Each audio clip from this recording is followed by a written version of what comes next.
Okay, from now, Professor Yves will be introduce us about the guest lecture with the title of Industry for the Future, and then maybe around 40 minutes. Yeah, I will just introduce IMT Atlantique in five minutes, and after that I will make the talk of 40 minutes. Talk about. Okay, thank you, Professor Yves, and then I will share to the Professor Yves for the presentation. Time is yours. Thank you. So, good afternoon, everybody. Thank you for coming. So, just before I make the lecture, I will just present IMT Atlantique, which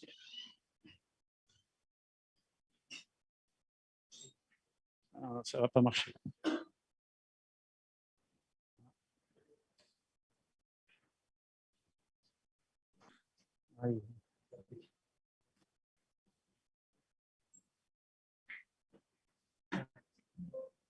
Okay.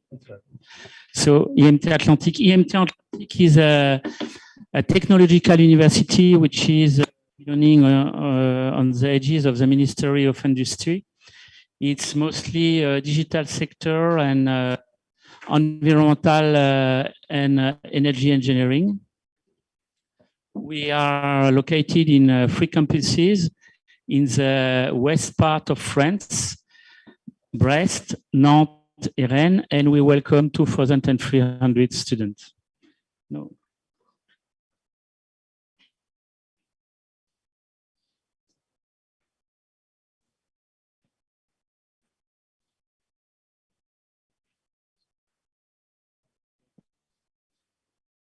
Each time you go, no, it's okay.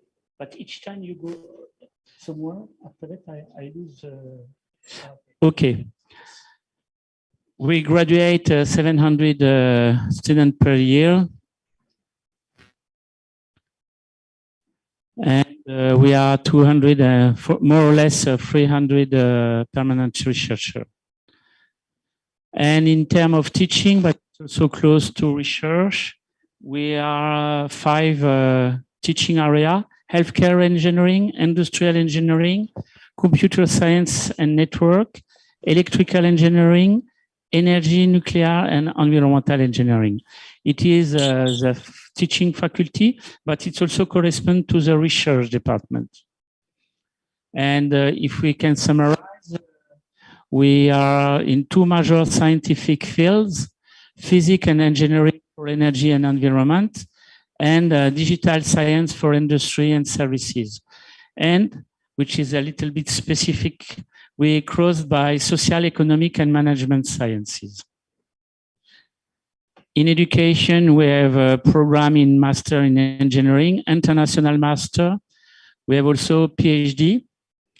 And we have a very strong development with industrial relations. And we have 1 incubator. It means that some researchers, some people are coming and develop their startup inside. And we help them in administrative part, but also help them to find grants to develop their activity in energy, in computer science, in all the topic. And we have a lot of double degree and agreement, one with ITS. We are ranked in various ranking recording in progress. Domain. Okay, so I will. It's just to present IMT. Escape. So the other presentation, please. Yes, this one. Maybe you have just some question about IMT Atlantique? No? Okay, please raise your hand if you have any question about the institution, about IMT, maybe how to get a scholarship or something else. Just ask. Because most of them is undergraduate students. Yeah. Just ask. Maybe you're interested in one of this program. Okay, Professor, if I have a question, maybe can you share, is there any scholarship in your Sometimes yes, sometimes no. It depends, because to have scholarship, we need to apply to some European Union program or French programs. So at this moment, we have one Recording which stopped. is running, but finishing next year. And what I heard, that maybe in 2024 or 2025, we will try to have more. Recording in Yeah. progress. I just see that on the other screen. Why it's not the same? Okay. So now I will start my presentation about industry of the future in a climate change context. I have prepared this presentation for a FISEM joint working have take place at last week in UGM at Yogyakarta.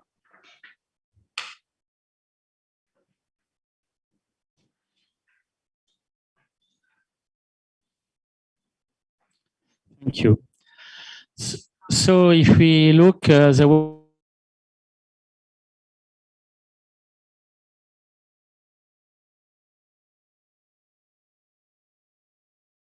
we reach 9.5 billion of people in 2050.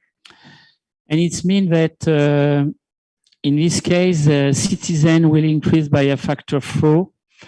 And what will be occur is that the most increase will take place in developing country. And related to this citizen increase and population increase, the energy demand will increase by a factor of 5. So it means that stopped. energy will be a big challenge. So, but everybody have heard about climate change effect. And for example, in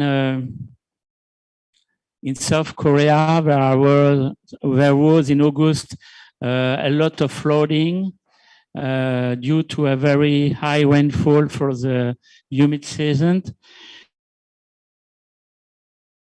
In Europe and in France, we have a very hot temperature and we face some water scarcity. Here is a very big river close to Nantes, and you see that normally in summer you have water. Recording here, in progress. this summer there is a lack of water, which is very, very it's very non-expected events, and you have water scarcity. In the same time, we have had a lot of forestry fire. So climate change is a reality, and it's not only a reality in developing country or in other parts of the world, but also in Europe and in France. In the same time, we have also the Sustainable Development Goal, which is an objective to have a very healthy life for everybody in the world with the 17 topics. But to access to this goal, we need to develop activities. We need to develop projects, and the project will be led by engineers, by bachelors, by people which have knowledge in technical fields.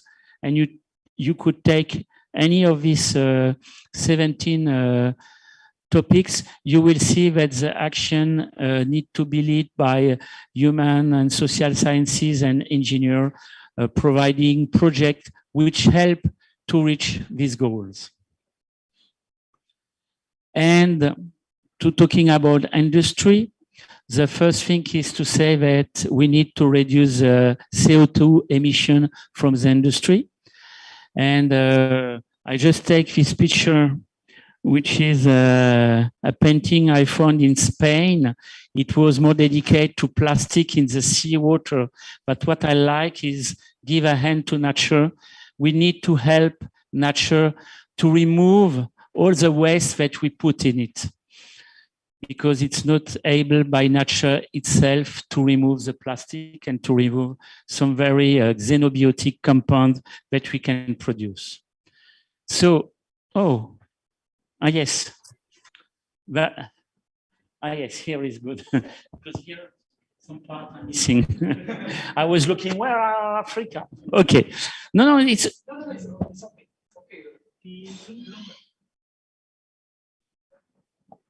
okay. So what we can see for CO2 emission, I will come in this part, it's more easy for me.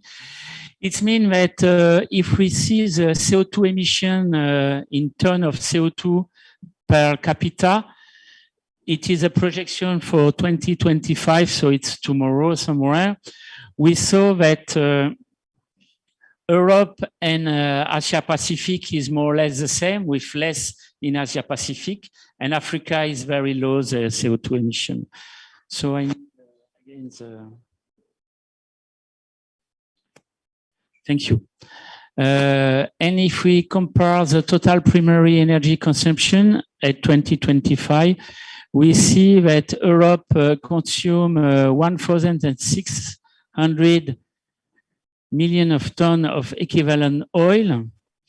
In the same time, Asia Pacific part consume 7,100 million ton equivalent, and Africa 0.800, sorry. So it means that Africa half of Europe and Asia Pacific 7 times more. So we need to make a big effort, because what we also know is that Asia Pacific region is a big region of factories, of industry. We are producing goods and products that we are buying in Europe. So in Europe, we have less CO2 emission, but in fact,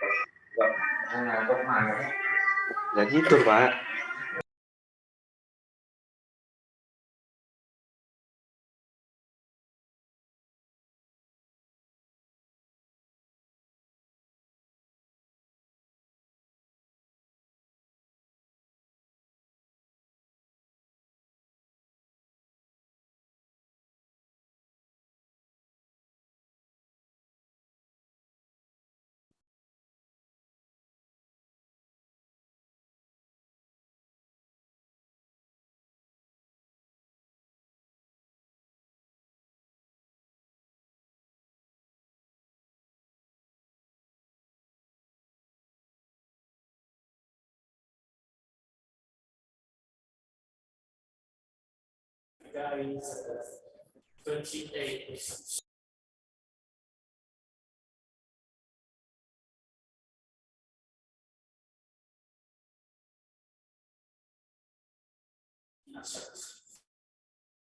So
So today, to reduce the CO2 impact of building, we also look how to use biomass, wood in the building.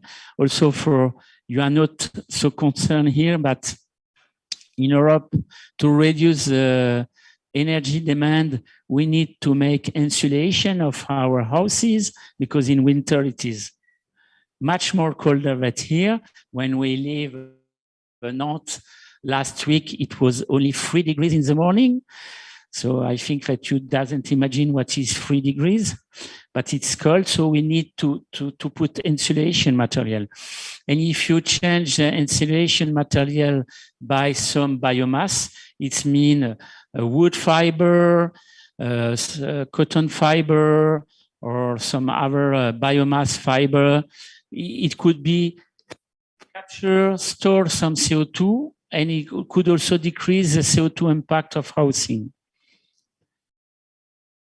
And biomass is also used as fertilizer, and we need to increase fertilizer coming from biomass and decrease the fertilizer coming from chemical industry. In 2012, biomass covered more than 10% of the world energy demand. And if we compare with nuclear energy, which is only 2.6%.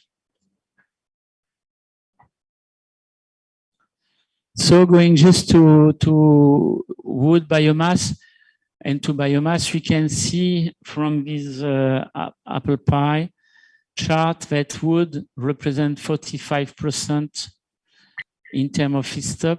And if we see in which part of the world it is mostly developed, Europe with 45%, 44%, North America, and after that you have little. And it's true that wood biomass as energy carrier is well developed in the north part of Europe, east part of Europe, not in the south because forestry is smaller, and North America also because you have very big in Canada, and in North America you have a lot of forests.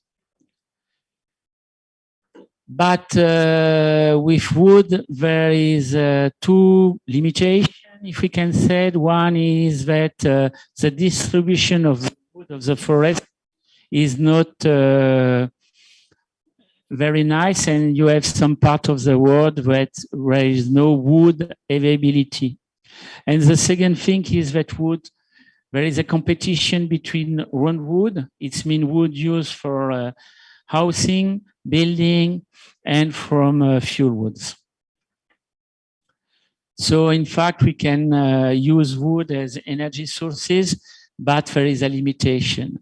So we need to think about other way to find biomass to fuel, but we will go back. So it's just the wood fuel consumption and the projection. We see that many countries, Europe, and okay. And to go to new biofuel feedstock generation, there are 3 generations. The first one is at this time was developed, but tried to diminish or to decrease because the first time they were a competition with the food market. It's the utilization of sugar cane or corn or sugar beet to produce biofuel, because it is compound which are known, for example, sugar cane is well known to contain a high level of sugar. And if you transform this sugar by fermentation into ethanol, you can use ethanol as fuel. The same for corn, which is a vegetable which is high content in starch. And the same, you can make some fermentation ethanol, or you can produce biomethane also by this way, and so on. And so the people are looking for the second generation. It means to use more waste biomass or biomass byproducts to try to develop a new way to make biofuels. It's promising. At this time, we are at the demonstrator levels, and there are some industrialization. For example, in France, there are some plants which develop ethanol production from the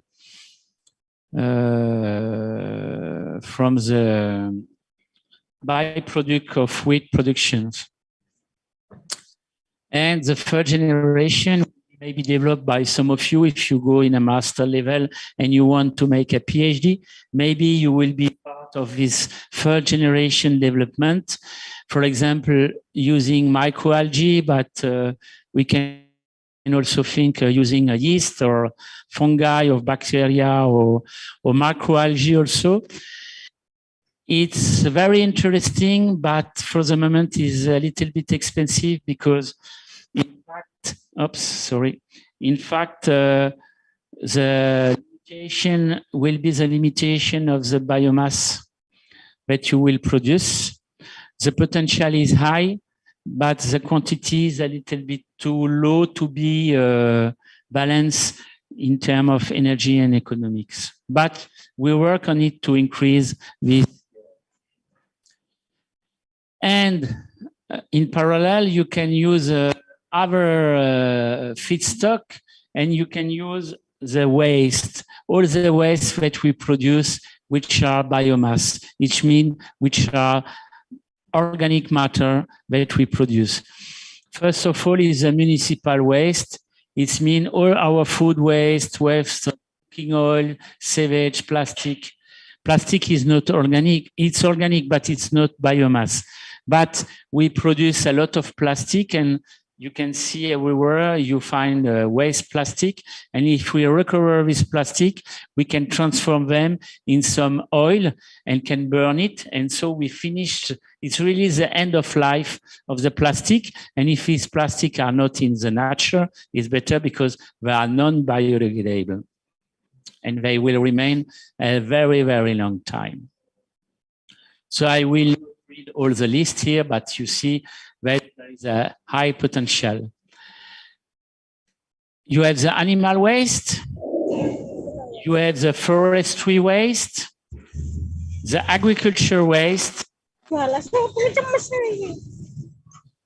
crops, citrus, and the industrial waste like olive pulp, pulp paper, sugar and coffee industry, palm residue also.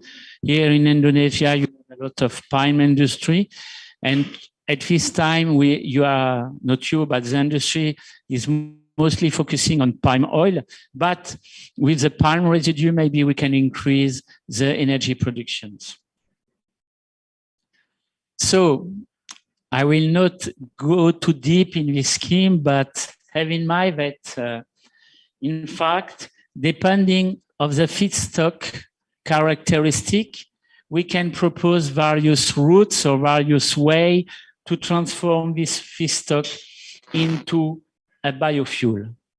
Depending on the feedstock quality characteristic, the lignin content, sugar content, oil content, we can propose various conversion way. We need an upgrading and to finish the fuels.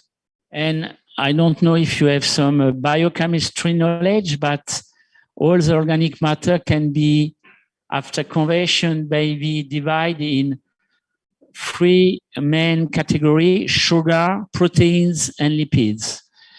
And it's what you can see here: lipids, sugar,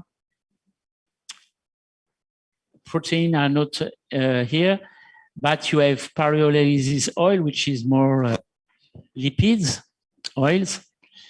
And after that, you need to upgrade. It means to apply some chemical reactions to transform, or you have to purify to be able to produce the good biofuel that you want to produce. And what you can see here is that you can make biodiesel or jet fuel, marine fuel, butanol, which can be used, also methanol for shipping, for example, ethanol. And here, yes, you have the same. After that, what will be depend is the way to produce. You can have a biological way here for about the fermentation. Here you see aerobic fermentation, anaerobic fermentation. You can have thermochemical ways. It means pyrolysis, gasification, and you will have gas phase or oil phase, liquid phase, and you can have chemical reaction here.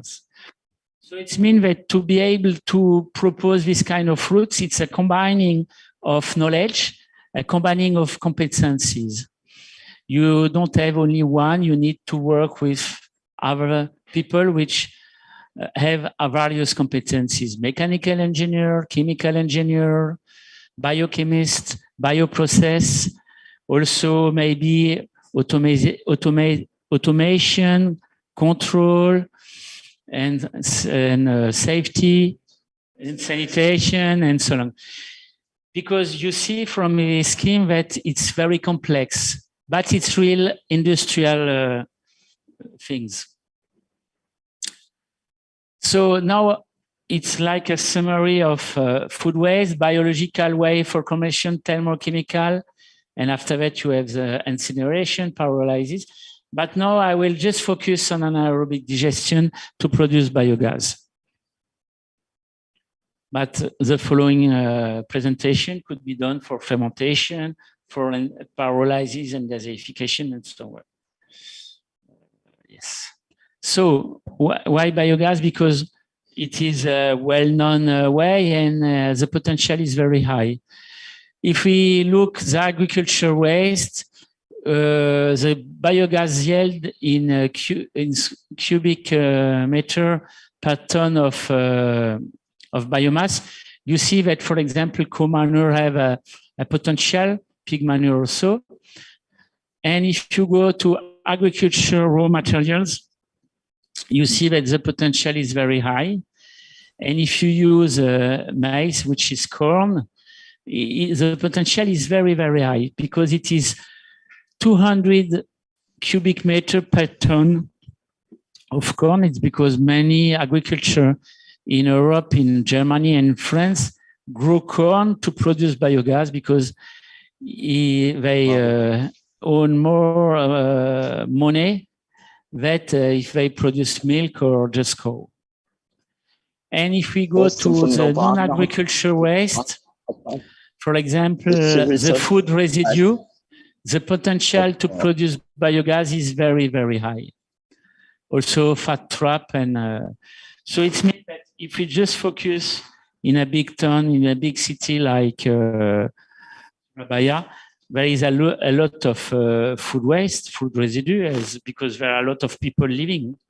And so, for example, biogas production by anaerobic digestion have a high potential. So, I'm sure you are not a microbiologist. Just if we go to biological transformation of organic waste into biogas, there are 4 steps. First of all, the organic material is decomposed in some monomeric lipid, carbohydrate, proteins. And after that, you have various steps, but I will not describe this step because it could be 1, 2, 3 hours of lecture, and maybe it's not your interest. But what you have to remember here is that from all this pathway, there are something which could be very interesting, is volatile fatty acid here, which are produced. This volatile fatty acid can be used to create new chemical molecules. There is also hydrogen which is produced. And in the anaerobic digestion, transformation or convection of organic waste, you could produce methane, which is the most known product, but you could also produce, depending of your reactor, you could produce hydrogen. And you know that hydrogen is very interesting as energy carrier. You can store energy by producing hydrogen. For example, I talk about wind and solar electricity. When you produce more that you need, you can transform by water electrolysis the electricity into hydrogen. This hydrogen, it is a gas phase. You can store it. And when you need energy, you can recover it. The same for biomass here. We can, in fact, stop here and produce mostly hydrogen. And if we need, we can produce methane here. And when you produce this methane, which is in general 50% of methane, 50% of CO2, you have to upgrade. We can remove the CO2 very easily. And after that, you can put your methane in gas bottle, and you can use it to cook, to use it for car or trucks or many other things. If we go to the gas phase composition, see that the gas, depending of the waste, you can reach 70% of methane in the gas phase. Sometimes you have also some other byproducts that you need to remove, which cause some problem for the gas using. So it's just all what you can do with biogas. I will not take time to describe, but have in mind that biogas is very versatile compound. It means that we can make a lot of things using biogas, and we can go also to produce some new precursor of industrial chemistry like ethylene here. And what could be very interesting, I take the example of city urbanization. If you want to create what we name a biorefinery concept, it means that, for example, you want to develop something around the food waste of a big city or of a district of Surabaya. First of all, you need to go to the waste composition. The waste generation rate, it means how much waste you generate every day, and if it is constant or not by all the day of the year, energy content, technical, economical, and the LCA and the economic and environmental assessment, which is very, very important when you want to develop something. Just to be sure that the solution that you think is very interesting is really interesting in terms of impact. And in connection of this, you have also the energy industrial urban symbiosis. It means that today everybody knows the electricity grids, but you could have a heating network, less in country like you because you have very hot temperature, but in the north part of the world, in America or in Europe, we have a heating network. It means that the organic waste, the domestic waste are burned by a combustion. We heat water, and this water is distributed in a heating network to heat building, to heat schools, to heat sports facility, and so on. But in parallel, you have also gas network. And if we develop solar panel on house, wind farm, we need to connect all this network together to be able to produce and to distribute the energy to industry, but also to people. And sometimes you need energy, sometimes you need to store energy because you produce more than you need, especially for the renewable energy. And so you have a very big optimization modeling challenge on this topic.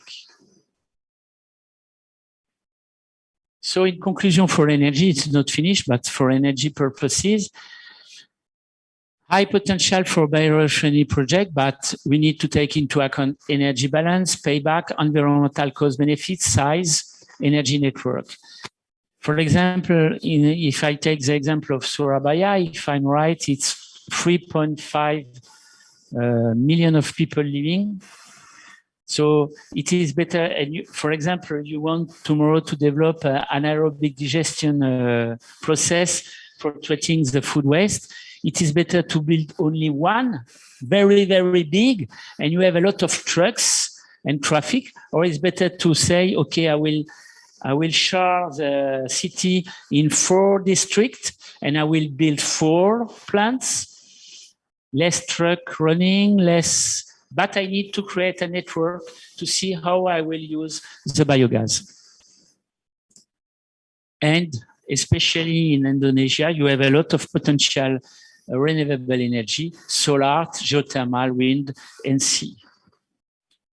Okay, but to decrease the impact of industry, another point which is very, very important is water management. And if I follow the projection here, water management have two problems. One problem is the water stress index. It means that we know that some area, the people are using more water that the water is coming from the rainfall first. But in Europe, we face another problem. It means that the period without any rainfall increase in summertime. And so it means that for agriculture, it's very, very difficult because in the past, we have regular rainfall. And so you can grow crops and many things outside without irrigation. But for example, this summer, we have had maybe 3 months without any water. And so you couldn't go in the same agricultural production that in the past. So water scarcity, water stress index are something which is very important. And you need water because when you have heat exchanger, you need water to make the exchange and to cool down. If you don't have any water, you couldn't produce energy or some kind of energy. If you don't have water, it's very difficult to produce food. If you don't have water, it's difficult to produce many things. If you go to electronical devices, you need a lot of very, very pure water in electronic industry. So it means that you need water. And if you use water for producing electronic devices, you will have no water for drinking. So it could be a big challenge. Yes, here. So, in fact, if we go, what are the constituents of concern in wastewater, what we have to treat? It's very general, it's suspended solid, biodegradable organics, pathogen, nutrients, priority pollutants. It will depend if it is only domestic wastewater, if it is industrial wastewater, if it is a mix of the both, it is rainfall water, but going through surfaces with pollutant. So, and it means that after that, the solution will be related to which kind of pollutant you will remove from the water. And sometimes it's very difficult to remove some pollutant. Yes. So, for example, for the domestic wastewater, what is well developed in Europe and in the north part of the world is the activated sludge process. It is an aerobic, it means with oxygen treatment, but you see that you have a lot of unit operation. It means a series of processes which are able to remove a part of the pollutant. When you treat wastewater, the aim is to clean the water. It means to remove all the pollutant from the water, and you will discharge clean water. But if you remove grease and fat, you have to treat it after that. And this grease and fat can be used as a feedstock to produce biofuels. You will create activated sludge. It means the microorganisms will eat the organic matter which is soluble. They will be biodegrade, cut it, transform it into CO2, and finally transform this organic compounds into new microorganisms. And you create sludge. And this sludge have a potential to be transformed into methane by anaerobic digestion to reduce the carbon content. And so on. And really the aim is to treat the water and clean the water as much as possible. So it's just an example of Nantes for 600,000 people equivalent. 1 people equivalent is a quantity of organic matter which is released each day. It means 60 grams of biological oxygen demand. It's very specific. Why we go in this way? Just to compare, to be able to compare. if you are talking from one wastewater treatment plant in Indonesia or in Germany or in America or anywhere, we are talking with the same unit, and we know what kind of unit it is. It's to normalize. Anyway, but I just want to highlight here that you see that each year we produce 6,000 tons of dry sludge. So it means that we have to treat it. We can not just dispose. We have to transform. In this sludge, there are some energy remaining in terms of methane potential. So we have to recover it. Okay. And when your water is treated and you want to reuse it, sometimes, depending on which kind of reuse you want to do, you need to increase the level of treatment. And for these purposes, we have various unit operations which are available. It could be, for example, biotricking filter. It could be a membrane bioreactor. If you want to have a very high safe water, it means that a very low risk of microorganisms, you can use ultrafiltration membrane at the end of the process. So it guarantees less potential microorganisms in water. You can also use nature-based solution, depending if it is in rural area. It means you use plants to treat the water with a filtration media, and it looks like this.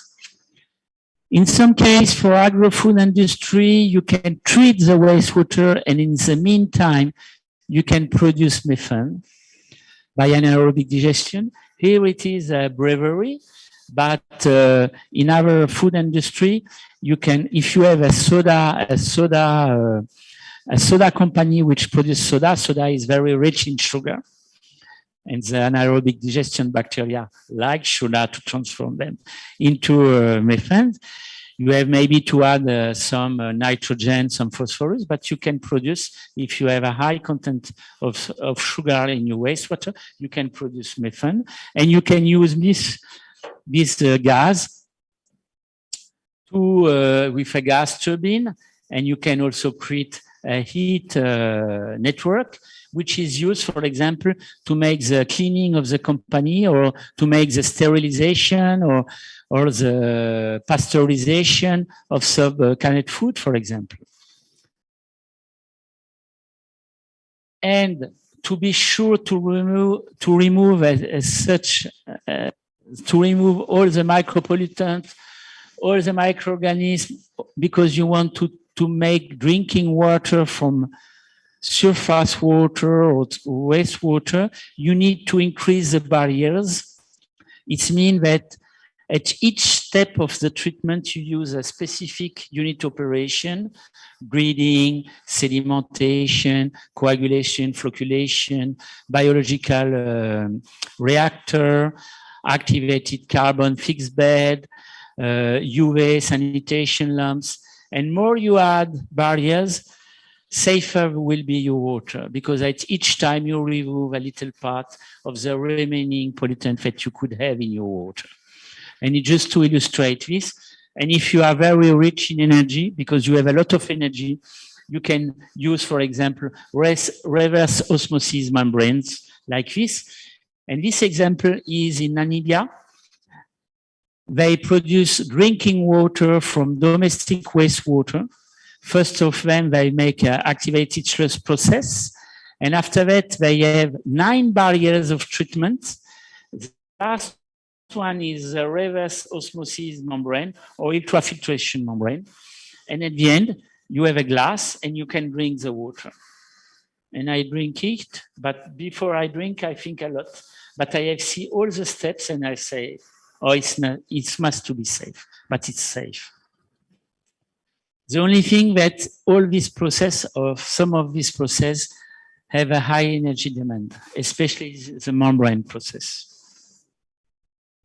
So, and for your future, what you can also have in mind is really to have an integrative approach.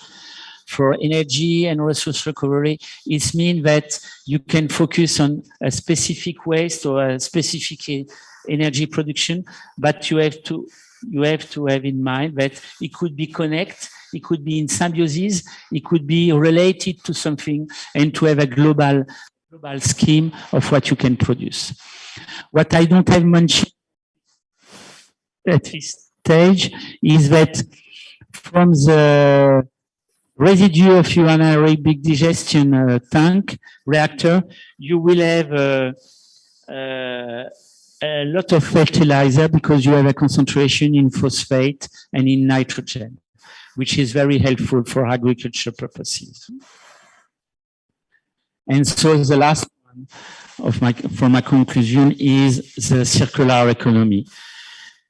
Refuse, reform, reduce, reuse, recycle. And if you can reduce the energy demand, if you can save energy, if you can reduce energy demand, it's the best way to reduce the CO2 emission. If you can recycle, it's also very good. And reform and all the things.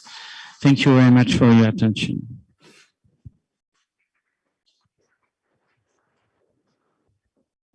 Okay, thank you, Professor Yves, for the presentation. And then it's all about the energy system management and also the biogas. Okay, for now is the Q&A session, maybe 5 questions from the offline and also on online. Just raise your hand or try to speaking by yourself. Maybe any question? Okay.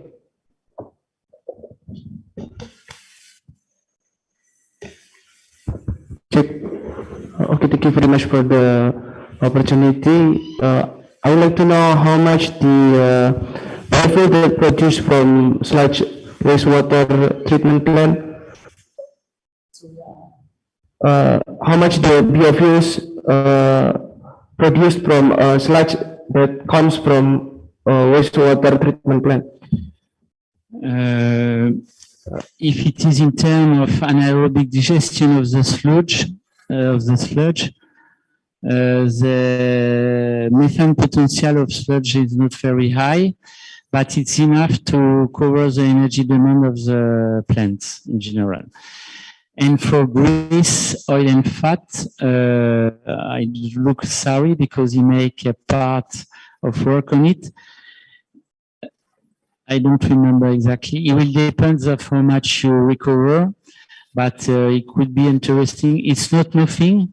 I have no value directly. We need to go back in the publication, but the potential is high. For the activated sludge, the potential is not so big, but it's better to do this and to recover the methane to provide energy for the plant, because the plant, in fact, you have an aeration stage, and this aeration stage consumes close to 50–60% of the energy demand of the plant. So it's not nothing. And to decrease the CO2 emission of a plant, you can decrease it by using the methane that you can produce from your activated sludge. Because I think that you have to consider the how much the biofuel that produced, because it's an expensive investment also. And I know that Indonesia has a lot of big river, so it could use to building plants like this in order to treating the river water.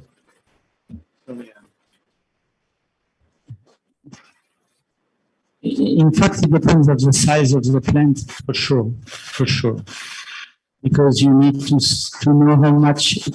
What is it? It's just what I described for the biorefinery. You need to estimate your feedstock. It means how much you are able to produce each day to be sure that you can feed a process of purification for the oil and grease, or from the activated sludge. is sure that if you activate such a production is not very high because your plant is small, maybe you have to collect and to merge various feedstock to increase the size of the plant to be economical. Growth.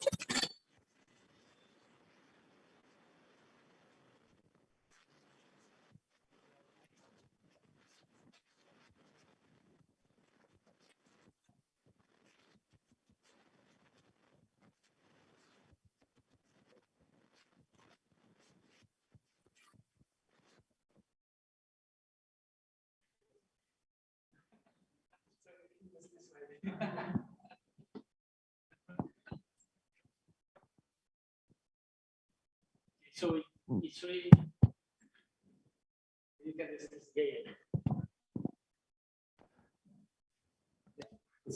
yeah, it will depend of the size of the plant.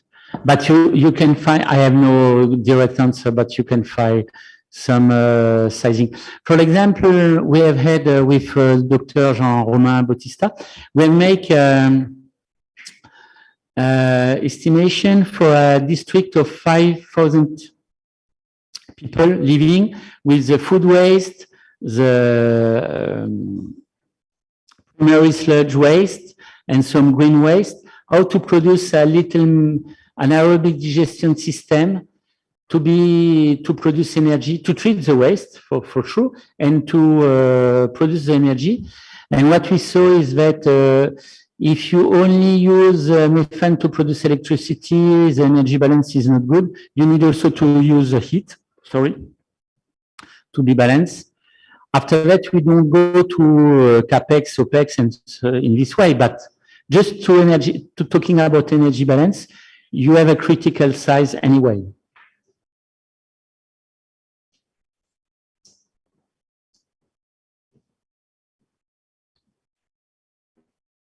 Yeah.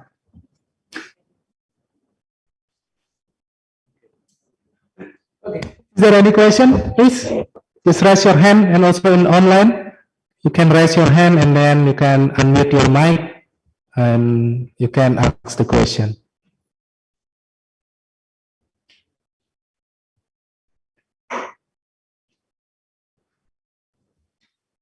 Okay, maybe I will ask you a question, Professor. Is there any criteria for the food waste could be used for biogas, especially should be not much oil or something else? Yeah. You need to have a good balance of various. If you go the potential of the methane potential of oil is very high, but if you have too much oil, it's very difficult for microorganisms to degrade. Mm-hmm. So you are completely right. Yeah. To have a good anaerobic digestion yield, you need to have a low level of leaning in the waste, and mostly cellulosic compounds is better. If you have a little bit of oil, I don't think that it's a problem, but you need to balance. What we generally said is carbon-nitrogen ratio, which is very important, and the biodegradability of the food waste. It's mean cellulosic compound, hemicellulosic compound less, but okay. Okay, which one?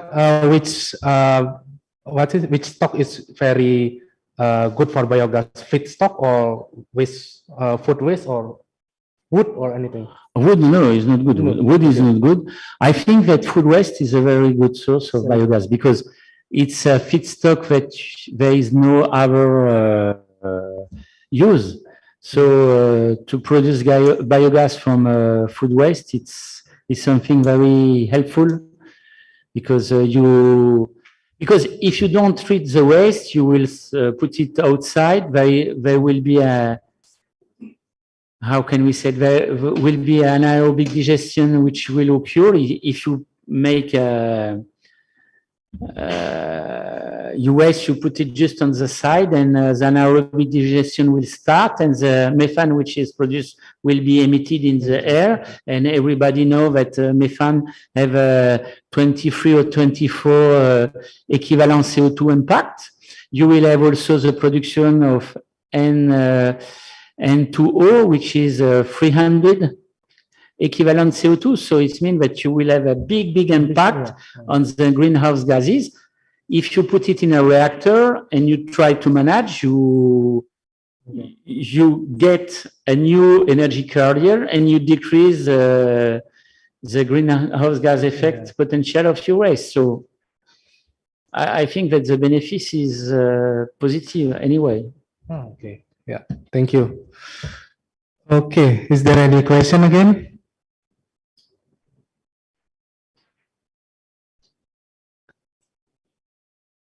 Yeah. During the sorry, I would like to question again. During the process, maybe when the biogas is also produced on the hydrogen sulfide here. Yeah. So from how to manage this? Yeah. This carrier energy. It depends of your feedstock. If it's a feedstock which have a high content of sulfur, you will produce hydrogen sulfide. If there is not so much sulfur, you will produce less.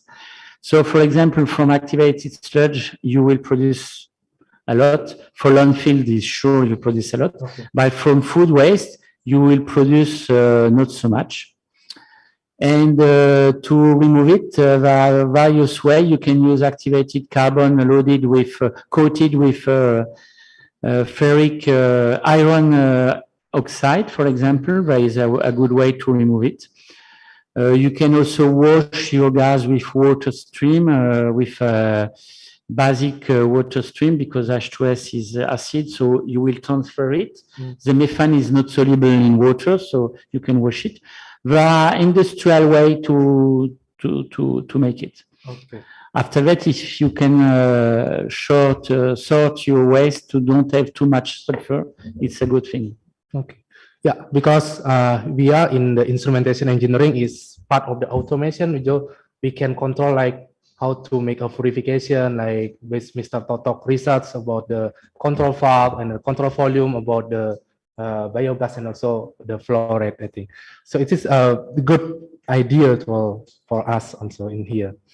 Thank you. It's sure that what you can provide in terms of research will help to manage this kind of industry. Anyway, we are looking at the process part, but the control, automation, and safety is very important. Yeah, for sure. Also, because I talk about the greenhouse gas impact. If your reactor is not, there are some link in your reactor and you lose some biogas, you have a big impact. So you need to manage it. Yes, you need to have sensor which tell you that something is not working as you expect, for sure. Okay. Thank you, Professor. I think I saw another student raise the hand. Okay, please. Hello, sir. My name is Amar. I'm from Instrumentation Engineering. It's good presentation from Professor Andreas about wind and solar electricity from oil to biomass and other. My question is, how do you respond to renewable energy, namely is blue energy? By the way, the blue energy is convert seawater into the fuel oil. Discussed at the PBB conference. What the blue energy really has an impact on life, because Indonesian is maritime nation and the English nation is developing the energy, the blue energy. By blue energy, you need the energy from the sea? Yes, from seawater to oil. From seawater to oil. The only way that I know to go from seawater to oil, is to grow microalgae or macro or microalgae. It means that using the seawater to grow some biomass and use this biomass to make oil. After that, you can also use the energy of the sea, but it's not the energy of the water. It's the tide energy, the wave energy. Yes, you can use it. Yeah. Yes. Yeah. Okay. Thanks the answer, sir. Okay. Enough. Is there any question? No.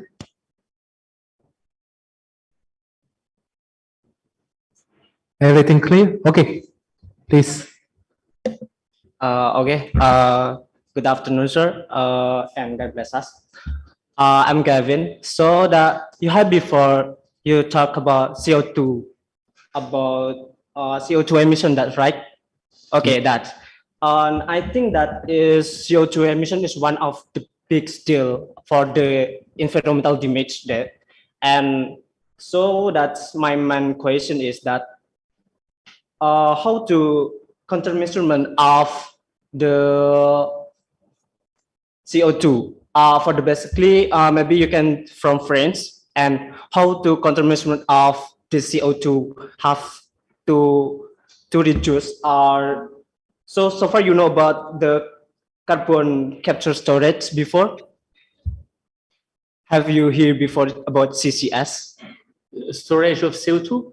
Yes, it is Yeah. about how for the, basically he said about the CO2 Yeah. set form in the deep of earth. Yeah. Okay, that's right. We have an experience in the south of France, which is old gas production of Total in Pau. They make some experience to inject CO2 into gas reservoir. Yes. Okay, yes. That's my question is how far off that I can tell it maybe have the some technology or CCS in France, how far that maybe you can to tell us how like France how to manage CO2 for the good environment for your okay. That's right. What I know in this field is there are some experience, some at a big scale, but at this time they don't continue because the people which are living around are not agree, and it's more a social acceptation than a technical problem. And the second thing, I think that the cost of injecting the CO2 is a little bit high at this time for store it in some gas reservoir on the ground. So I also think that CO2 capture and storage is a way, but maybe using biomass to store it is better than to store it in gas phase, because we don't know how the gas reservoir will evolve, will change in the forthcoming years. And maybe it could be a temporary solution in some part of the world, but it's better to reduce the emission and to store as much as possible in biomass, because biomass is a CO2 storage. And if you use wood for building, is a way to store CO2 somewhere, because your building will stay 100 years, we expect, more or less, depending on the area. But so it means that if you use a tree in a building, you store the CO2 for 100 years. So what I think in general is that there is no only one answer, where it's a mix of answers. You can do something in one part and do other thing in another part, but you don't have only one answer. It's a more mix of answer to solve a problem. That's enough. Thank you. Okay, thank you very much. Maybe one question in online, maybe? Have any question?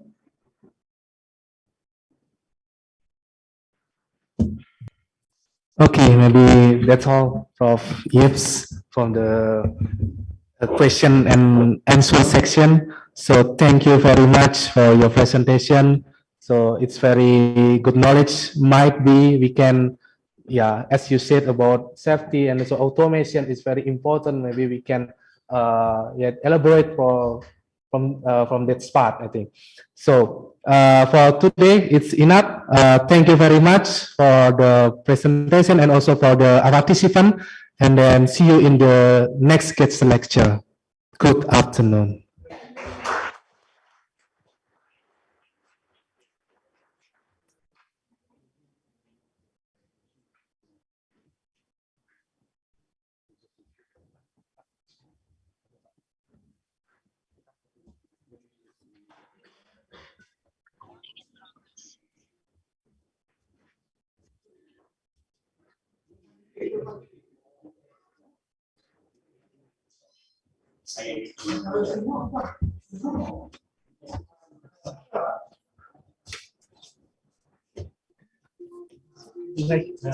Surabaya kotor deh dan Jakarta ini.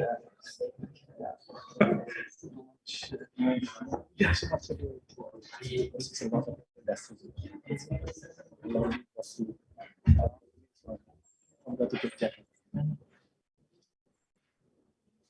Simple fatigue.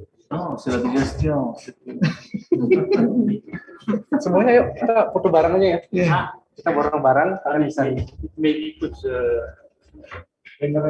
Benar.